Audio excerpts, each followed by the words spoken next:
आप सभी साथियों को मेरा नमस्कार। दोस्तों, एक गुड न्यूज है आप सभी के लिए। जी हाँ दोस्तों, जो 3% महंगाई भत्ते में वृद्धि की गई है, उस संदर्भ में राज्य सरकार के कर्मचारियों को भी 3% बढ़े हुए महंगाई भत्ते का भुगतान करने के लिए शासनादेश जारी हो चुका है। और इस शासनादेश की खास बात यह है कि इस अक्टूबर माह की सैलरी के साथ ही आपके इस बढ़े हुए 3% महंगाई भत्ते का भुगतान करने के आदेश दिए गए हैं। तो दोस्तों, आइए आज के इस शासनादेश को देखते हैं और उसके बाद ये भी देखेंगे कि आपके वेतन में 3% के डीए लगने के बाद कितनी वृद्धि हो जाएगी। तो दोस्तों, आइए वीडियो को शुरू करते हैं। इससे पहले एक रिक्वेस्ट है, अभी तक मेरे चैनल को सब्सक्राइब नहीं किया तो इस चैनल को सब्सक्राइब कर लीजिएगा, साथ में बेल आइकन को अवश्य प्रेस कर लीजिएगा ऑल वाले ऑप्शन के साथ, ताकि मेरे आने वाले लेटेस्ट वीडियोस के नोटिफिकेशन आपको टाइम टू टाइम मिलते रहेंगे। तो आइए दोस्तों, आज के इस वीडियो को शुरू करते हैं।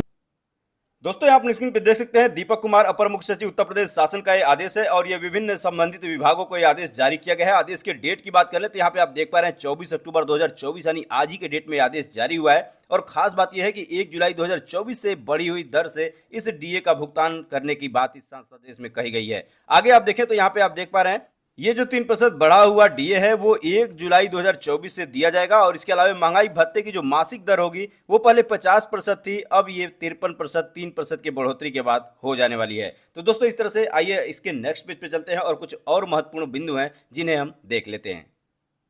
दोस्तों, इस आदेश के दूसरे पेज पे हम आ चुके हैं और यहाँ तीसरे बिंदु को आपको दिखाना चाहेंगे। तीसरे बिंदु में स्पष्ट किया गया है कि इस आदेश द्वारा दिनांक 1 अक्टूबर 2024 से देय धनराशि का भुगतान माह अक्टूबर 2024 के नियमित वेतन के साथ दिनांक 30/10/2024 को नगद किया जाएगा। तो दोस्तों, यहाँ 30 तारीख इसलिए दिया गया है क्योंकि ये अक्टूबर महीना 31 दिन का है, तो ऐसे में 31 तारीख को दीपोत्सव का पावन पर्व पड़ रहा है। तो ऐसे में शासनादेश एक और जारी किया गया है जिसमें यह बताया गया है कि 30 तारीख तक हर हाल में वेतन दे दिया जाए। तो आपके वेतन के साथ ही इस बढ़े हुए 3% डीए का भुगतान करने की बात यहाँ की जा रही है, इसका आदेश यहाँ दिया गया है। चौथे बिंदु की बात करते हैं, बताया गया है इस आदेश द्वारा स्वीकृत दरों पर महंगाई भत्ते की दिनांक 1 जुलाई 2024 से दिनांक 30 सितंबर 2024 तक की देय अवशेष धनराशि अधिकारी कर्मचारी के भविष्य निधि खाते में अवशेष धनराशि पर देय आयकर एवं सरचार्ज की कटौती करते हुए वित्त सामान्य अनुभाग 2 शासनादेश संख्या दिनांक 21/3/2023 में निर्धारित सीमा के अधीन जमा की जाएगी। इस प्रकार भविष्य निधि खाते में जमा अवशेष धनराशि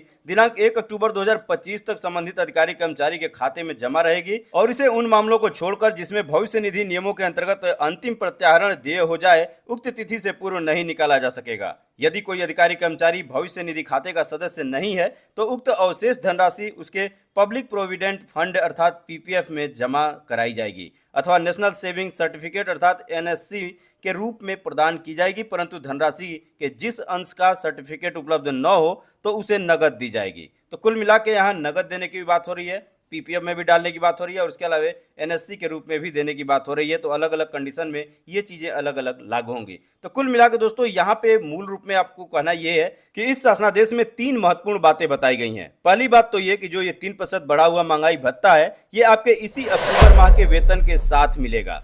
दूसरी बात यह है कि आपको इस माह का वेतन यानी अक्टूबर माह का वेतन आपको 30 अक्टूबर को ही मिल जाएगा। और तीसरी महत्वपूर्ण बात यह है वो ये है कि जो आपको अक्टूबर के पूर्व यानी कि ये 1 जुलाई से देय है जो बढ़ा हुआ डीए है, तो इस तरह से जुलाई अगस्त सितंबर इस 3 महीने का आपका एरियर बनेगा जो कि किसी के पीपीएफ में, किसी के एनएससी के रूप में और किसी को नगद भुगतान के रूप में ये प्राप्त होगा। अब दोस्तों, आइए इसी क्रम में हम ये भी देख लेते हैं कि ये जो 3% महंगाई भत्ते में वृद्धि हुई है तो आपके वेतन पे इसका क्या प्रभाव पड़ेगा, आपके वेतन में कितने रुपए की वृद्धि हो जाएगी। एक सरल कैलकुलेशन से उदाहरण स्वरूप देखते हैं जिससे आप आसानी से अपने वेतन की गणना कर पाएंगे कि आपका वेतन कितना बढ़ने वाला है। इसको मैंने पूर्व के वीडियो में भी इस कैलकुलेशन को दिखाया था जिससे बहुत सारे साथियों ने कैलकुलेट करके आसानी से जान लिया था। वही कैलकुलेशन आज पुनः इस कंटिन्यू इस वीडियो में कर रहा हूं। आप आसानी से इसी प्रकार से करके अपने मूल वेतन को वहां अपनी जगह पर रख के और आसानी से आप जान पाएंगे कि आपका वेतन कितना इस महंगाई भत्ते के बढ़ने से बढ़ जाने वाला है। तो दोस्तों, आइए इस कैलकुलेशन को देख लेते हैं। दोस्तों, इस कैलकुलेशन को करने के लिए सबसे पहले आपको अपना मूल वेतन अर्थात बेसिक पे जानना होगा। यदि आप जानते हैं तो ठीक, अगर नहीं जानते हैं तो मानव क्षमता पोर्टल पर लॉगिन कीजिए, वहां पेरोल वाले ऑप्शन पे क्लिक कीजिए और उसके बाद अपने सैलरी स्लिप को डाउनलोड कर लीजिए। सैलरी स्लिप में स्पष्ट तौर पे आपका बेसिक पे अर्थात मूल वेतन लिखा होगा, उसे आप देख लें। अब यहाँ मूल वेतन अर्थात बेसिक पे के लिए एक उदाहरण लेते हैं। मान लीजिए आपका मूल वेतन 50,000 रुपए है और इस 3% की बढ़ोतरी हुई है तो आप 50,000 में 3 का गुणा करके 100 का भाग लगा दें। ये सारी प्रक्रिया आप अपने मोबाइल के कैलकुलेटर में कर सकते हैं। तो वहां पे कैलकुलेटर में ये प्रक्रिया कर लें तो आपको प्राप्त होगा 1500 रुपए। और ऐसे में यदि आपका एनपीएस कटता है तो 10% की कटौती एनपीएस के तहत होती है। तो जो 1500 रुपए आपका आता है बढ़ोतरी में, उसमें 10 का गुणा कर दीजिए और 100 का भाग लगा दीजिए तो आता है 150 रुपए। अर्थात 150 रुपए कट के आपका टोटल बचेगा 1350 रुपए। तो इस तरह से यदि आपका मूल वेतन 50,000 रुपए है तो आपके वेतन में 1350 रुपए की बढ़ोतरी हो जाएगी। ठीक इसी प्रकार से आप अपना मूल वेतन यहां सेट करके और उसमें 3 का गुणा कर ले अपने मूल वेतन में और 100 का भाग लगा दे तो आपको अपनी बढ़ोतरी पता चल जाएगी, और जिससे आप सहज कैलकुलेशन कर पाएंगे कि आपके वेतन में कितने रुपए की बढ़ोतरी होने वाली है। तो दोस्तों, ये वीडियो आपको अच्छी लगी हो तो एक लाइक कर दीजिए। चैनल को अभी तक सब्सक्राइब नहीं किया तो इस चैनल को अभी सब्सक्राइब कर लीजिए। मिलते हैं नेक्स्ट वीडियो में, तब तक के लिए नमस्कार।